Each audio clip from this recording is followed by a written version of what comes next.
中国宣布将直接或间接加入叙利亚政权对最后一个地区伊德利卜的武装袭击。伊德利卜是反政权势力手中的唯一地区。最引人注目的是中国的支持。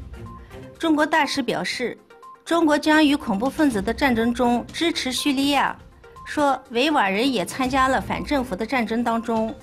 对此，东突厥斯坦新闻中心首席执行官阿卜杜吉利里·卡尔卡西表示，中国的最终目的是试图通过利用维吾尔人来激化矛盾，而不是结束叙利亚战争。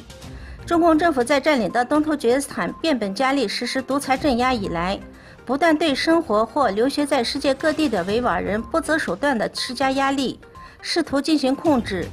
我们呼吁国际人权组织及自由社会对中共政府进行严厉谴责，施加压力，停止对维吾尔人的破坏行为。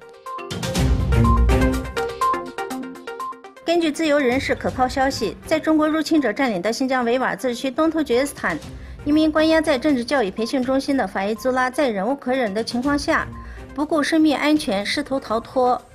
不幸的是被警方开枪打伤，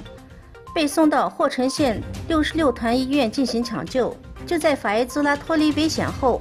当地警方以拒绝配合、具有强烈的极端主义顽固思想为由将其杀害。朝鲜正在违反联合国制裁，尚未停止其核武器和导弹计划。联合国在一份报告中指出，朝鲜并没有停止其核武器和导弹项目，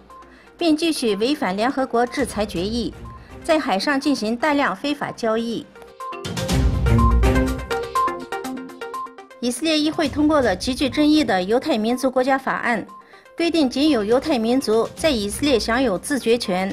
这意味着只有犹太民族可根据自己的选择确定以色列的政治、经济和文化制度。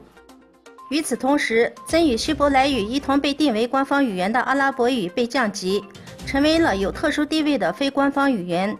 将非犹太人视为二等公民。因此，以色列民众举行了大规模示威游行活动，抗议犹太民族国家法案，高喊口号需要平等。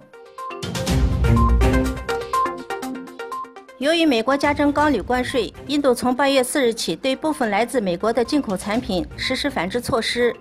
今年3月，美国政府以国家安全为由，宣布对进口的钢铝产品分别征收25%和10%的关税。印度政府为此在6月底推出了反制措施，宣布从8月4日起对美国的多种农产品、钢铁矿加征关税。受这一措施波及的美国农产品包括苹果、杏仁、核桃、鹰嘴豆等，其中鹰嘴豆将被征收高达60%的关税。